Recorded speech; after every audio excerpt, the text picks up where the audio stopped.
Magandang araw sa inyong lahat mga bro. Muli maraming salamat sa Diyos sa panibagong pagkakataon na pinagkaloob sa atin para makagawa ulit tayo mga bro ng mga panibagong videos patungkol sa mga wirings ng ating mga motor.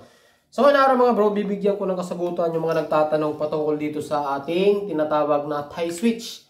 So napakarami na po na mga lumalabas ngayon na tie switch. Merong mga original, merong mga class A, merong mga class B. Meron tayong hawak dito mga bro na tie switch. So ikakabit po natin ito sa Novo C. So shout out kay Bro Kili, yung may-ari ng motor. So ngayon lang tayo natapos dun sa mga ginawa natin. Meron tayo naka-schedule na Rouser 135, Honda Wave, tsaka TMX. So natapos na natin. So mamaya, abangan nyo yung video mga bro. I-install natin to sa Novo C. Okay. Tapos meron tayo ditong ikakabit natin sa Rossi DL150. So class B po ito. So, nasa 300 plus lang ang bili ko dito. Ito, hindi ko alam kung magkano. Pero sigurado, hindi ito bababa ng 700. Bumblebee na tie switch. So, magkaiba po sila ng kulay. Yun ang ipapaliwanag ko sa inyo. Kung ano yung diagram nito, kung paano ba ikabit ito sa ating mga motor. Yung ganitong klaseng mga switch. Okay mga bro, so ayan, bago po natin umpisahan yung video, yung mga bago pa lang dito sa ating channel, huwag niyo po kalimutan mag-subscribe para po lagi kong updated tuwing mag-upload po tayo ng mga panibagong videos. So tara!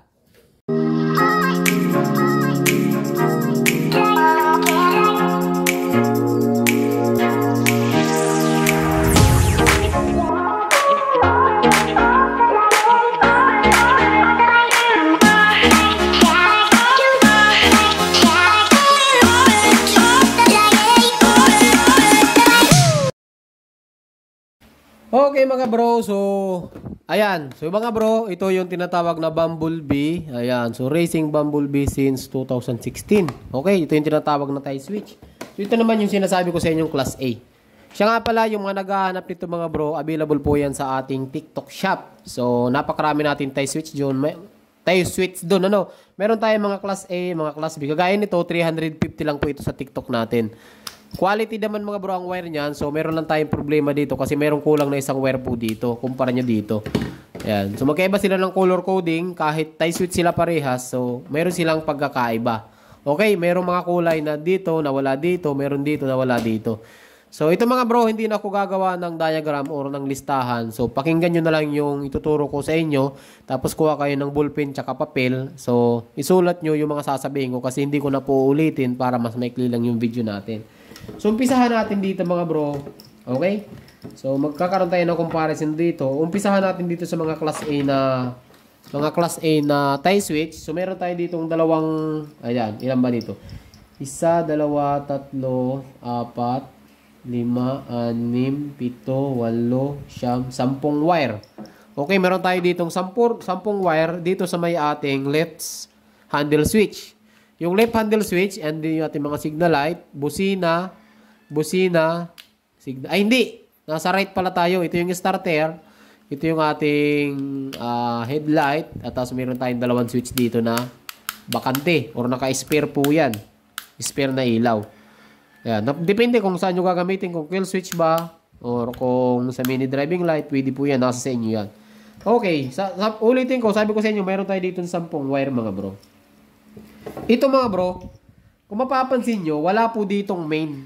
Okay? Walang main ang headlight. Pero ito, meron dalawa ditong wire. Ito mga bro, nakakabit po yan. Pag nakakita kayo ng hiwalay na ganito, nakakabit po yan. Yung black, tsaka yung blue na may stripe na white.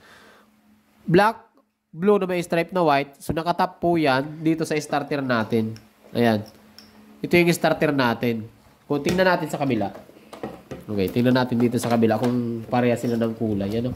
So, napakarami ko ng kinabit na ganito mga bro. Iba-ibang kulay nila. Iba-ibang color ko nila. Ito, kinan nyo. Sa kapal ng paggagawa, mas matibay itong mas mahal. Ganoon naman talaga. Pag mas mahal, mas matibay, di ba? So, dito, ang nakahiwalay, ay itong kulay pula. Yan mga bro. Magkaiba sila. Oh. Ayan. Dito kulay pala ang kulay. Dito kulay puti. Sa color coding naman, kulay itim, tsaka kulay puti. Samantalang ikumpara nyo sa kabila, kulay itim, tsaka kulay blue na may stripe na puti. Parehas po yung push button. Try natin ha. So, gamit po tayo ng tester.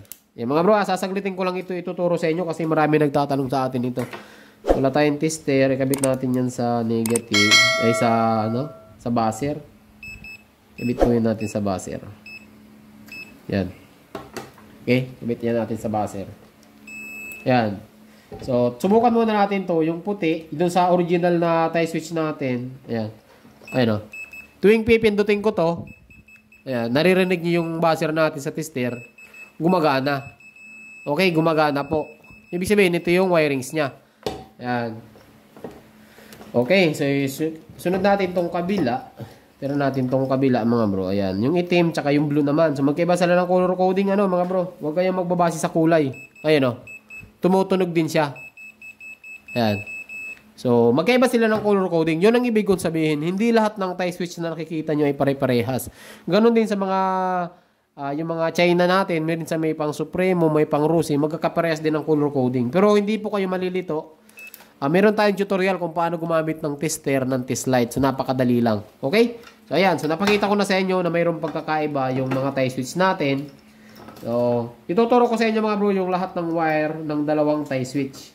Kung saan sila papunta para hindi, kung sakaling nag-wiring kayo, meron kayong winawiringan, hindi po kayo malito kung hindi kayo masyadong pamilyar gumamit ng tester or ng test light. Pero unahin nyo mga bro, kung nag-aaral kayong mag-wiring, dapat marunong po kayong gumamit ng tester natin. Kasi kahit hindi nyo alam yung wiring nito, kahit first time nyo mag-wiring, kayang-kaya nyo hanapin kung para saan yan, kung para saan papunta, kung marunong kayo gumamit ng tester. So unahin natin yung class A na tie switch. Okay? So dito tayo sa may right side na switch. Ulitin ko Sa may right side na switch mga bro, itong dalawang nakahiwalay, yan yung sa starter natin. Para dito. Okay? Tapos, meron dalawang kulay dito. Unahin ko na itong dalawang blue. Light blue. Take note, meron dalawang light blue. Ito po yan. Ito yung switch na yan. Ayan. Okay? Tapos, meron dalawang dilaw. Ito, meron pong dalawang dilaw. Yung dalawang dilaw naman, ito po yan. Ayan. Okay? Meron dalawang dilaw. Ngayon, meron dito mga bro kulay itim. Okay? Ang kulay itim na yan mga bro, yan yung negative ng park light. Or ng ilaw dito. Kasi ito, yung ating tie switch, meron yan mga brong ilaw sa gilid. Kung nakita nyo, purple. Ay, violet. Yan. Violet po yan. Ito yung negative ng ilaw. Yung kulay itim. Okay? Kulay itim. Tapos, ang magiging positive niya, itong blue na maliit. Ayan. Yung blue na maliit, dinugtungan ng pula. Ayan. Doon sa kabilang tie switch, talagang pula yan eh. If I'm not wrong. Ayan. If I'm not mistaken pala. Sorry. Meron tayong taga-correct dito. Ito mga bro, may pula siya dito. Dito naman blue, maliit. Ayan. Ito yung positive ng ating tie switch. Ayan. Tapos ito, yung isang blue, ito yung magiging papunta ng ilaw. Yung hot ng ilaw. Ayan. Okay, negative to. Negative yung blue, yung maliit na, ay, negative yung itim, yung blue naman positive. So, ang natitira is dalawa. Ayan. Ito mga bro, dapat sa park light po yan. Okay, dapat sa park light po yan. Ang problema, nawalan tayo ng hotline. Okay? Nawalan tayo ng hotline. Ito naman yung papunta ng ilaw. Ito yung sa park light. Nasa inyong hot. Okay, di ba? Nawawala. Yun ang sinasabi ko sa inyong kulang dito. Kaya, magre-rewiring pa po tayo nito. Kumpara nyo dito sa kabila. Kumpara nyo dito sa kabila. Meron tayo ditong violet. Ayan. So, meron tayong violet. Main siya ng ilaw. Okay? Meron tayong violet. Main siya ng ilaw. Mayroon din tayo ditong brown. Which is yung park light. Tama yung color coding magkaparehas. At meron tayong papunta ng ilaw. Yung ating kulay blue. So, sobra siya ng, ito, saktong-saktong yung wire. Ito naman isa, kulang. Okay mga bro? So, ang nangyari kasi dyan mga bro, di ba, naka-off siyang ganyan. Naka-off po siyang ganyan. Naka-off. Okay? Naka-off siyang ganyan. Pag inon nyo, dapat magkakaroon muna yung brown. Ayan. Dito, ang nangyari, mali. Lagyan tayong tester mga bro. Mukhang mahaba yung video natin ngayon mga bro. Mahaba yata ito. Okay. Try natin sa sa buzzer. Lubat na yata yung natin Ayan. Buka natin ito mga bro. Ayan, ayaw. Ayan mga bro So, ilagay ko dito sa kulay brown. Tapos ilagay ko dito sa kulay blue. Ayan. So, ang nangyayari dyan, ayan, tuwing nakasagad lang siya. Pero pag dito sa gitna, wala. Pag sagad, mayroon. Sa gitna, ayan, wala. Sa gitna, wala siyang function, Kasi kulang na yung wire natin. So, ang gagawin nyo lang dyan, magtatap kayo ng wire. Pwede nyo ilabas, pwede nyo itap dito sa push button, or pwede nyo itap dito, or dito. Kasi kukuha naman tayo ng hotline. Depende sa switch na gagamitin nyo. Yun ang kulang dito mga bro ha, sa switch na to. Sana nasundan nyo mga bro. Ayan, so dito tayo sa kabilang switch. So ito, walang problema dito mga bro. Ayan, ito walang problema dito dahil ito ay kumpleto. Ulitin ko, itong itim tsaka yung pula is yung ating supply ng ilaw dito. Yung violet na yan. Ayan. Tapos, meron tayo ditong tatlong socket, tatlong wire, no, nag-isang socket. Yung yellow, yan yung ating high. Yung green, yan yung ating low. Tapos ito, dapat papunta siya ng passing. Okay? Papunta ng passing light yan mga bro. Ngayon, ito kasi, yung passing na yan, gumagana po yan kapag ka naka-high lang. Okay? Gumagana yan kapag ka naka-high lang ang motor. Kaya medyo may gabaguhin tayong wiring dito. Napakadali lang din naman mga bro. Pwede nyo pagsamahin tong blue. Ulitin ko, itong blue na may stripe na kulay black. Yan yung ating main supply na galing sa kabilang switch din. Output or input siya. Output galing sa kabilang switch. Main naman siya galing sa isang switch sa may left sa atin. Kasi nandito yung switch ng left and right. Ay ng high and low. Ayan. So para maniwala kayo, konting tester pa rin. Doon sa isa, hindi na natin gagamitan ng tester ito ha. Dito lang tayo sa kabila. Ayan. Nakakabit siya sa kulay green, which is yung low. Tapos kabit natin dito sa main. Ayan o. Kung nakita nyo, nag-trigger na agad yung tester natin kasi naka-low. Once na pinindot ko yan, patay. Patay. Pag namatay siya, lilipat siya dito sa kabilang kulay is yung dilaw. Yan o. Yan. Di ba? Tapos ito, pag nilagay nyo dito, may passing yan, pero naka-high. Ayan o. Gumagana yung passing naka-high.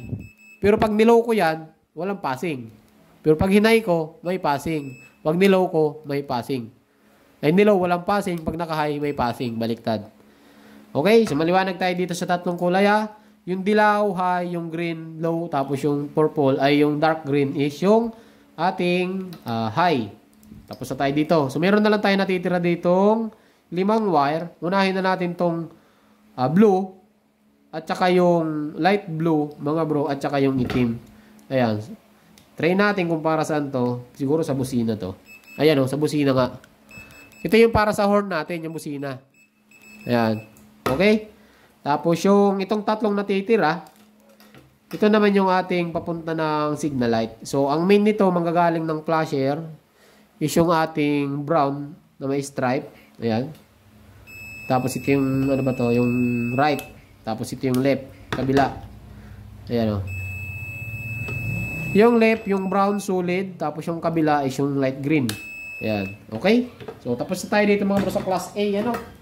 Sa class A. So, dito naman tayo sa kabilang tie switch. Ayan. Dito sa kabilang tie switch mga bro. Dito tayo sa may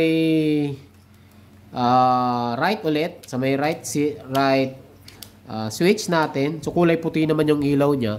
Yung sa kabila, kulay violet. Magkakaiba sila ng kulay. O, di ba? So, dito mga bro, bibilisan ko na para mas maikli yung video natin. Yung pulang socket, puti, tsaka itim, yan yung ating starter. Papunta ng starter. Tapos itong pula, ito yung ating main ng ilaw. Okay, main siya ng ilaw. Tapos yung violet, main ng headlight. Okay. Tapos ito yung blue na may stripe na kulay black. Yan yung ating main supply ng headlight. Okay. Tapos yung solid blue na dalawa na maliit. Okay, dalawang blue na maliit. Ito yung switch na yan. Ito. Ayan. On and off switch. Ayan. Tapos yung yellow na malaki. Yung yellow na malaki mga bro is yan naman yung ating ito. Switch ulit yan. Ayan. Okay, tapos yung natitira natin dito na brown is yung ating park light. Ayan. Park light po yan. So nagkakaroon ng ayan, naka-off siya dito, di ba? So, pag inon yung ganyan, ayan, pag inon yung ganyan, sa gitna, magkakaroon ng supply itong brown. Tapos, yung itim na natitira is yung negative ng ating park light. Yung ilaw dito, mga indicator. Okay, yun lang yung wiring nito, mga bro. Mas dito sa kabila, ayan, bibilis na natin. Sa kabila naman, mga bro, ayan, ito lang naman yung wire niya. Naka-cable type pa talaga, oh. Ito naman yung blue na may stripe na itim. Ulitin ko, yan yung main supply ng headlight. Galing sa kabila. Tapos, ito naman, yung white, yung ating passing light, di ba? White, yung ating passing light. Green, yung ating low. Tapos yung yellow, yan yung ating high. Same dun sa kabila. Magkaiba lang sila dito sa passing natin. Dito kasi kulay puti ang kulay. Sa kabila, magkaiba. Ito naman yung dalawang maliit na itim, tsaka yung pula, ito yung ating negative at positive ng indicator. Ayan, yung mga ilaw natin dyan. Okay? Tapos, ito yung natitira dito mga bro. Yung gray at saka yung itim, yun yung ating busina. Gray at itim, yun yung ating busina. Tapos dito naman, ang signal light natin dito ay kulay blue, kulay violet, at kulay brown. Ang main dito ay, check natin. Hindi ko familiar dito sa switch dito. Mukhang iba. Check natin. Wala. Check natin to. Yan. Okay. So, ayan, gumana siya. Ito yung left signal, yung ating violet. Lipat natin sa kabila. Tayo natin sa kabila. Oh, wala.